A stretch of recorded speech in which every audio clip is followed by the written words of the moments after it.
Vamos lá, a hora da informação, presta atenção, a situação é muito complicada no Espírito Santo. Teve uma reunião ontem entre as associações dos militares, deputados estaduais. Sabe como terminou a reunião?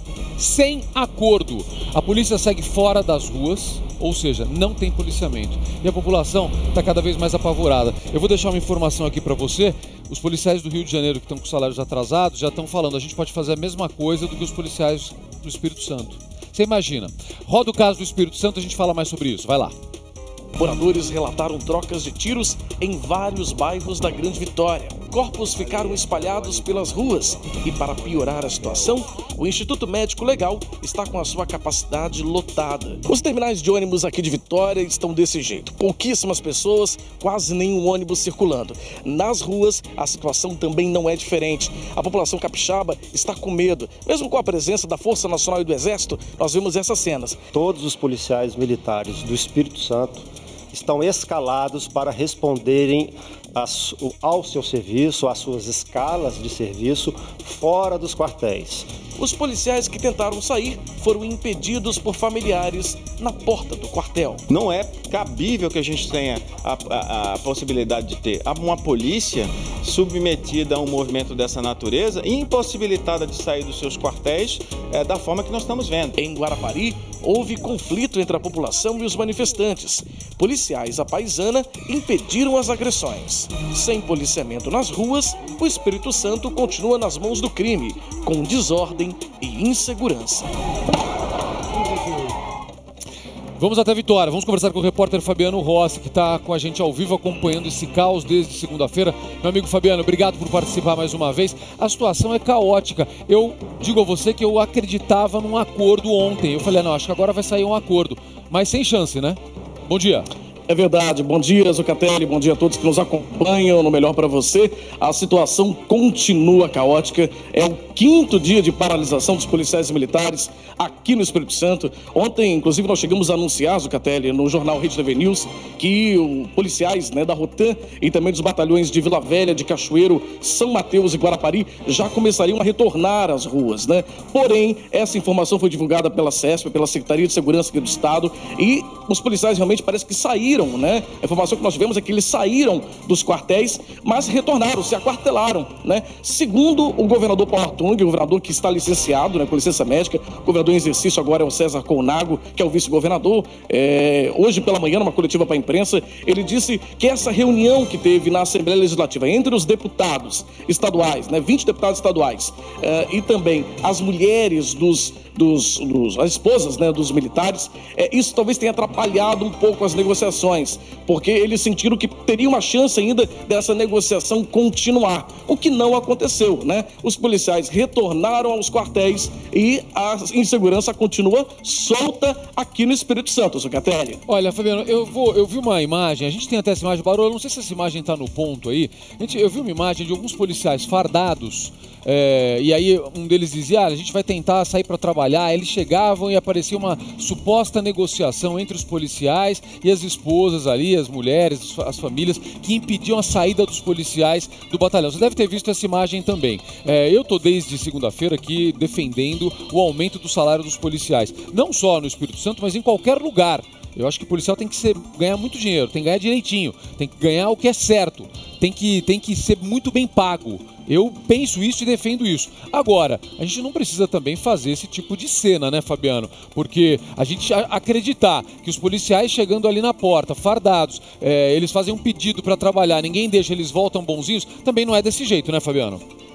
Não, com certeza, Zucatelli. Isso, inclusive, foi muito comentado aqui no Espírito Santo, sabe? Muitas pessoas falavam até que ponto, né, aquela cena era verídica, já que eram os familiares dos policiais que estavam ali. Então, né, até por conta eles não poderiam realmente sair para proteger a população, cumprirem o seu papel, não é verdade? Eles fazem um juramento quando tomam posse e eles têm que cumprir esse papel realmente de garantir a segurança da população capixaba. Zucatelli, até os dados chocam a cada dia, né? Ontem a gente deu as informações. Hoje, o número de homicídios, de mortes violentas aqui no estado, já chegam a 90, quase 90 pessoas que tiveram mortes violentas aqui no Espírito Santo. Só ontem, Zucatelli, só na terça-feira, 22 pessoas foram assassinadas no Espírito Santo. Imagine só, São quase 90 pessoas que perderam a vida no Espírito Santo por conta dessa insegurança solta, não é verdade? Fabiano, o dia amanheceu sem ônibus. Pode falar, Zucatelli. Eu vou mostrar uma coisa aqui, ó. Isso aqui, rapidamente para você. Meu jornal tá todo riscado, mas é assim mesmo, tá, gente? Que eu vou fazendo anotações do jornal. Eu quero chamar a atenção aqui, ó. A gente falava que está na capa do Estadão, a gente estava falando da pós-saques, 75 mortes era o número que a gente acompanhava, que está nas manchetes dos jornais de hoje. A população do Espírito Santo pedindo a volta da Polícia Militar. Agora você já está atualizando os números. Olha só, de ontem para hoje, a gente subiu para que número? São quase 90, Zucatelli. Quase 90. Você imagina o desespero da população. Olha como essa informação é importante. Eu estou chamando a sua atenção em todo o Brasil para esse assunto, porque esse é um caso do Espírito Santo, mas que não é isolado. Já falei aqui logo na abertura do bloco de notícias que os policiais do Rio de Janeiro é uma situação diferente. Os policiais do Espírito Santo estão reclamando dos baixos salários. No Rio de Janeiro tem uma situação ainda mais grave. Os salários estão atrasados. Os salários estão atrasados. E ontem, policiais já estavam dizendo, olha, pode ser que a gente faça a mesma coisa que está sendo feita no Espírito Santo. E aí? E aí? O que acontece? Você imagina só, o Rio de Janeiro, que já vive uma situação de insegurança muito maior do que o que acontece no Espírito Santo. Você sabe disso, eu também não estou falando nenhuma novidade aqui para você. A gente sabe que a situação no Rio de Janeiro é muito mais complicada. Você imagina sem polícia. Bom, eu vou voltar a falar com o Fabiano daqui a um instantinho, porque a Fabiana Teixeira também está me chamando, ela tem mais informações a respeito disso, e daqui a pouco eu vou conversar com a professora Patrícia Carla, professora do curso da MAS Educacional, está aqui com a gente, para falar quem paga essa conta do comércio fechado, do comércio saqueado, das lojas destruídas. Quem paga essa conta? O governo do estado vai pagar essa conta? Mas a Fabiana atualiza pra gente as informações antes. Oi, Fabi.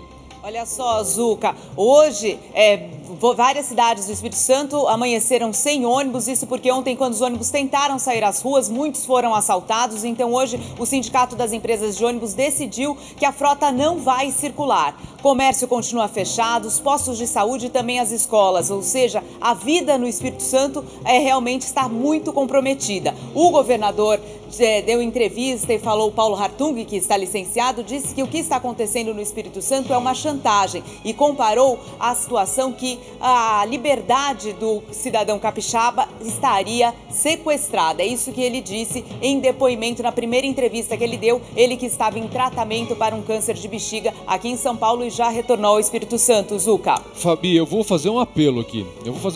Olha, você que me conhece, que me acompanha, a Fabiana, que é minha colega de ao vivo, de gravações há tantos anos, sabe como eu defendo boa remuneração para a polícia. Defendo mesmo e defendo com muita vontade isso. Eu acho que policial tem que ganhar muito bem, mas muito bem, porque eles se arriscam para salvar a nossa vida. Mas agora eu vou fazer um apelo mesmo. A polícia precisa voltar ao trabalho no Espírito Santo. Precisa, porque a população não merece. A gente não merece ter um número de 90 mortes, de quase 100 mortes. A gente não merece isso. A população do Espírito Santo não merece. Então eu faço um apelo à polícia. O governador falou que vai abrir negociação. E aí depois, a polícia voltando ao trabalho, eu vou fazer o mesmo apelo ao governador para que realmente tenha a coragem de rever o salário dos policiais no Espírito Santo. É um apelo que a gente faz aqui. Fabiano, porque o governador já deixou claro, você antecipou isso, aliás, pra gente, né? O Fabiano antecipou e falou, olha, o governador, antes mesmo do final da licença médica dele, ele resolveu voltar para tentar resolver isso. Mas ele deixou claro que só negocia se eles voltarem ao trabalho. É isso ou mudou esse discurso, Fabiano? Olha, nessa coletiva do governador agora pela manhã, Zucatelli, ele deixou claro que realmente o Espírito Santo vive uma situação estarrecedora, né? Ele disse que o método nunca pode ser a chantagem. Ele está dizendo que o Estado está sendo chantageado pelos policiais e pelas esposas para resolver a situação. Inclusive, Zucatelli, ele citou uma colocação sua de agora há pouco, né? Ele citou a situação que o Espírito Santo hoje mantém o salário dos seus funcionários, né, dos seus servidores em dia. Enquanto o Rio de Janeiro, por exemplo, como você mesmo disse, está com os salários atrasados. Ou seja, enquanto os militares do Espírito Santo estão pedindo, né, aumento salarial, no Rio de Janeiro eles estão sem receber. Olha que situação muito mais complicada, não é verdade? Muito mais complicada, claro. E aí a gente imagina o que pode acontecer no Rio de Janeiro. Olha, acabei de receber informação, atenção, presta bastante atenção, você, meu telespectador, você que está no Rio de Janeiro agora. As pessoas no Rio de Janeiro estão com medo. Eu vou pedir para a Mari falar agora, até do que ela está vendo, do que a família dela está falando no Rio. Mari, que é carioca, tem muitos amigos lá, porque as pessoas estão com medo nas ruas do Rio. Minha irmã mora no Rio de Janeiro e diz que todo mundo no trabalho dela está com medo, está todo mundo preocupado. Acabei de receber informação dos meus colegas da redação da Rede TV no Rio de Janeiro dizendo o seguinte, que houve realmente essa conversa ontem, esse boato de que os policiais poderiam fazer a mesma coisa que os policiais do Espírito Santo, ou seja, parar ou seja, tirar a polícia da rua. Você imagina se isso acontece no Rio de Janeiro? O governo sabe que isso é um boato, mas de qualquer maneira já convocou uma reunião para hoje para tentar evitar que isso aconteça no Rio. Mari, você imagina se acontece uma coisa dessa no Rio de Janeiro, onde a gente já sabe que a insegurança é maior do que no Espírito Santo? Você vê, só por essa por essa notícia do boato que você disse, ontem já foi um dia muito violento no Rio de Janeiro. Imagina se de fato realmente a polícia resolver entrar em greve. Que é ilegal, que é ilegítimo, diga-se de passagem, né? Aí vai virar um caos. Aliás, é justamente esse o argumento. É por isso que os policiais dizem, os especialistas, o Lordelo estava me explicando, é por isso que os policiais dizem que não são eles que estão fazendo a greve oficialmente e para o público, são as famílias que estão impedindo os policiais de trabalhar. É justamente para evitar essa questão da lei. Professora Patrícia Carla está aqui com a gente. Professora Patrícia Carla está aqui com a gente, vai falar daqui a pouquinho sobre quem paga a conta. Fabiano, última informação. Mais alguma reunião prevista? Algo pode acontecer ainda hoje? Olha, nós estamos ainda aguardando, viu, Zucatelli? Tivemos essa coletiva, a gente tem que interromper o acompanhamento da coletiva aqui para poder entrar ao vivo com vocês, mas nós teremos em instantes mais informações sobre como está essa negociação com o governo do Estado, entre o governo do Estado, aliás, e os manifestantes, né, as esposas dos policiais. Antes, deixa eu somente dar mais uma informação, Zucatelli, que é muito importante também. Já são quase 300 lojas arrombadas e saqueadas aqui no Espírito Santo, viu? Essa noite, inclusive, um policial civil foi assassinado numa troca de tiros lá em Colatina, que é no noroeste do Espírito Santo, e isso também já começa a piorar a crise, porque os policiais civis estão também querendo já estavam, eu disse isso ontem, inclusive, eles já estavam falando sobre essa assembleia que vai acontecer amanhã, ou seja, pode ser que essa situação piore ainda mais com a greve, uma possível greve dos policiais civis aqui no Espírito Santo, Zucatelli. Perfeito, obrigado, Fabiano, que volta com novas informações a qualquer momento. Corre lá para a coletiva e daqui a pouco você traz outras informações pra gente. Imagina se tem greve dos policiais civis também. Quase 300 lojas saqueadas. A professora vai me dizer quem vai pagar essa conta, se é o governo do estado ou não. Fabiana Teixeira, diga. Olha só, Zuco, o que elas reivindicam nas esposas que fazem esse movimento? É um aumento de salário de 43%, que seria referente às perdas dos últimos 3 anos, e também a queda do secretário de saúde. São essas as reivindicações... Desculpa, de saúde ou de segurança? Desculpa, de segurança, Zuca. De segurança. Eles querem a saída do secretário de segurança. Não sei se o governador vai entregar a cabeça do secretário de segurança. Agora, negociar salário, todos nós queremos. Agora tem que ver até qual é o limite disso. E eu acho que a gente chegou num limite, a gente está falando de quase 100 mortes pela falta da polícia na rua. Acho que esse limite passou há muito tempo, viu, gente? Acho que esse limite já passou há muito tempo. A gente vai voltar a falar com a Fabiana a qualquer momento. Deixa eu conversar com a professora. Professora, quem paga essa conta? Bom dia. Bom dia, tudo bom, Zuca? Olha, é uma situação muito complexa. Por quê? Porque a Constituição, ela diz que é obrigação do Estado garantir a segurança do cidadão e dos bens desse cidadão. Não está acontecendo. Não está acontecendo. Mas até que ponto isso chegou? Porque, vamos lá, o governo, ele tomou as medidas necessárias. O governo do Espírito Santo, ele tomou as medidas necessárias ao acionar o governo federal, porque não é o governo do Espírito Santo que pode colocar o exército nas ruas. Precisa de um decreto federal e isso foi feito. Na segunda-feira, acho que durante o dia já tinha policiais nas ruas, já tinha o exército, as forças armadas já estavam nas ruas. Ou seja, o Estado agiu. Aumento, todo mundo quer. Os policiais merecem ser bem remunerados? Com certeza, isso ninguém discute. Mas às custas de quem? Da população? Mas então, ou seja, o comerciante que teve a loja saqueada, como a gente mostra aí, essa pessoa não vai ser ressarcida pelo Estado, então? Quem ela vai acionar? Vamos processar quem? O próprio Estado do Espírito Santo. Tem que processar Sim, processa o Estado do Espírito Santo e aí o que é que o Judiciário vai fazer? O Judiciário vai verificar a situação individualizada de cada um. E aí vamos verificar também se há, no caso concreto, uma responsabilidade do Estado por omissão. Será que o Estado realmente se omitiu? Porque, como eu disse, o Exército ele foi acionado, ele foi às ruas. O Estado, a STF é muito claro ao dizer que o Estado ele não é garantidor universal, ele não pode estar em todos os lugares ao mesmo tempo. Professor, eu fico muito preocupado com isso, porque essa informação que a senhora me traz, para mim, me preocupa, porque eu estou vendo que quem vai pagar essa conta é a população. A população que perdeu vida, o comerciante que vai ter que fechar as portas, porque já estava na crise e foi saqueado, e no fim, ninguém vai pagar essa conta. Essa a minha sensação. De qualquer maneira, para o comerciante que está vivendo isso, ou para a população, para aquela mãe que não pode levar o filho para a escola, essa mãe pode fazer o que legalmente? Nada? pode também acionar o Estado na responsabilidade civil do Estado, uma responsabilidade objetiva, para que o Estado ressarça essas famílias, não só as famílias que tiveram os seus bens saqueados, os donos de comércio, mas como também aquela mãe que vai deixar o filho na escola, que vai deixar o filho no posto de saúde, que também está faltando na consulta médica, que Exato. vai perder, que às vezes levou 6 meses para conseguir uma Exato. consulta e agora não pode sair de casa, porque ela vai sair com o filho dela. Você sairia com o seu filho pequeno? Você tem uma consulta marcada, você levou não sei quanto tempo para marcar essa consulta, mas não tem polícia na rua. Estão matando gente na rua onde você mora. Você vai sair com o seu filho de casa? Não vai. Aí você vai perder a consulta. Aí você vai colocar a vida do seu filho em risco porque ele não está tendo atendimento médico. Olha onde isso vai parar. Olha, nosso compromisso com você, isso é compromisso com a informação, a responsabilidade da Rede TV, do jornalismo da Rede TV. A gente vai continuar acompanhando esse caso, passo a passo, todos os dias. Estamos acompanhando e aguardando uma saída. A gente espera que essa saída seja o retorno dos policiais à rua. E aí sim, uma negociação salarial, que também é justo. Tem que ter, mas não dá para deixar a população sem segurança. Professora, muito obrigado, viu? Eu que agradeço. Obrigado pelos esclarecimentos. Olha, presta atenção, daqui a pouquinho a gente vai conversar com a Marcele, nossa repórter Marcele Greco. Tem greve de coletor de lixo por causa da falta de pagamento aqui na Grande São Paulo. Você imagina só, é a mesma coisa. Você imagina se deixar a população sem coleta de lixo. O que causa, o risco que a gente tem de doenças. Daqui a pouco a gente vai falar com a Marcele. Mas eu quero mostrar uma imagem para você que vem dos Estados Unidos. Uma cena incrível. Um cavalo ficou encalhado, é isso, Barolo? Na neve. Olha isso, gente. Atolou na neve. Para tirar o animal da neve, olha o que eles utilizaram. Dá uma olhada. Olha a imagem. Um helicóptero. Eles tiveram que usar um helicóptero para tirar o cavalo da neve. Meu Deus do céu, você imagina o desespero. Olha isso. E assim ele foi içado. Que bom que deu certo. Que bom que deu certo. As equipes de resgate primeiro cobriram os olhos do animal para ele não se desesperar mais ainda.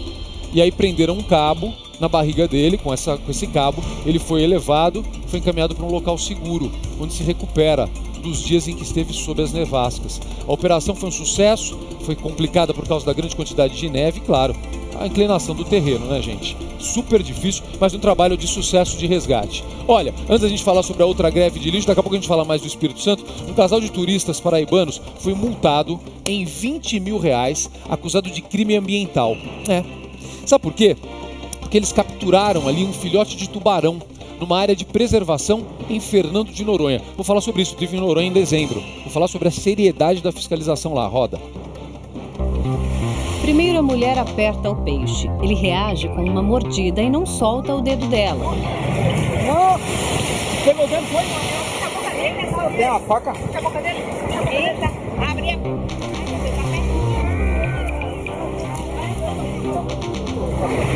Uma outra pessoa se aproxima e questiona a atitude.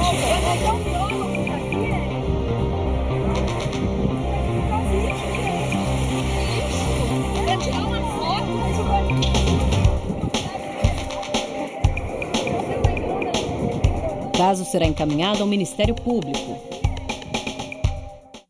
Deixa eu falar uma coisa pra você, isso é muito sério em Fernando de Noronha, deveria ser sério no Brasil inteiro. A gente tem que preservar o meio ambiente, o cuidado com os tubarões lá é muito sério. Você sabe pau de selfie? Sabe aquelas coisas que a gente usa preso na câmera? Você não pode mergulhar com isso em Fernando de Noronha. Tem áreas de mergulho, você não pode, porque o pessoal ficava cutucando o tubarão. Então você não pode usar isso. Tem tubarão lá, que legal, a gente tem a chance de ver o tubarão pertinho da gente, um tubarão que não ataca, um tubarão lixa, não tem perigo nenhum pro ser humano. Agora olha só, ficar fazendo isso com o bicho, tem multa, e tem que ter mesmo. Greve de lixo, greve dos coletores de lixo por causa da falta de pagamento em atraso. É isso mesmo? Marcele Greco, o que está acontecendo? Lixo por todos os lados, risco para a população. Exatamente, Zuca. É o seguinte, cerca de 800 funcionários da empresa que realiza a coleta de lixo aqui na cidade de São Bernardo do Campo, ABC Paulista, estão em greve. Eles cruzaram os braços na última segunda-feira, assim que eles perceberam que o salário deles não foi depositado. A empresa terceirizada que realiza esse serviço para a prefeitura disse que não pagou os funcionários porque a prefeitura está devendo mais de 30 milhões de reais para essa empresa e por isso a empresa não teria dinheiro para pagar esses funcionários.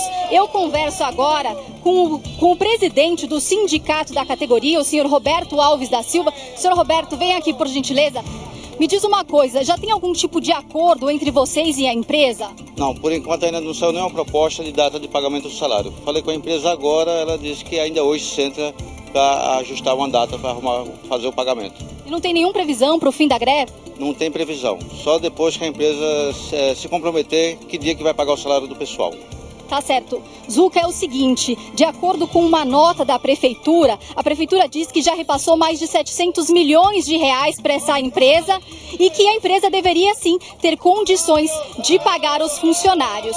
Zuca. Obrigado, Marcelo. Vamos acompanhar isso. Imagina o caos para a população, hein, gente? Imagina o caos para a população. Sem coleta de lixo, risco de doenças. Aí você depende da saúde pública, você sabe o que acontece. Olha essa imagem. Na Índia, um idoso caminhava distraído quando foi atacado por um touro.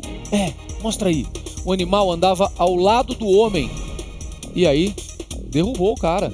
Olha isso. O sujeito estava tranquilo ali com a mão nas costas. E a vítima sofreu fraturas graves. Teve ferimentos na cabeça. Você imagina isso? Ó, eu lembro a você que as vacas são animais sagrados. Animais sagrados na Índia. Então, é por isso que andam soltos pelas ruas. Ninguém pode mexer com eles, não. Tá aí, ó. Então, não pode mexer mesmo. Tá aí, anda solto. Olha só o que aconteceu. Tá aí. Fica o registro para você, portanto, desse caso na Índia. Olha, daqui a pouquinho, durante a nossa programação, aqui na Rede TV, você terá todas as informações sobre o que está acontecendo no Espírito Santo. Esse é o nosso compromisso com você. É a responsabilidade do jornalismo da Rede TV para que você fique muito bem informado. E, honestamente, eu falei isso para a Mari aqui ao vivo e eu reforço, a minha preocupação é que isso se espalhe, Mari, especialmente no caso do Rio de Janeiro. Você viu agora o que está acontecendo em São Bernardo do Campo, greve dos coletores por atraso no pagamento. Está tendo atraso no pagamento, atraso no pagamento no Rio de Janeiro. Você imagina se os policiais no Rio de Janeiro também entram em greve? O que acontece com a população? Um perigo para a população, inclusive para os turistas que estão chegando agora para o Carnaval. Imagina que já está de passagem marcada, vai para o Rio de Janeiro uma situação como essa. A gente espera realmente que essa situação, que eles tomem o controle e que não aconteça greve, né, Zuca? É isso aí. E sobre o Espírito Santo, nosso compromisso, você terá novas informações durante a programação. Obrigado pelo seu carinho, a gente se vê amanhã ao vivo. Valeu. Até amanhã. Até amanhã, um beijo, fiquem com Deus.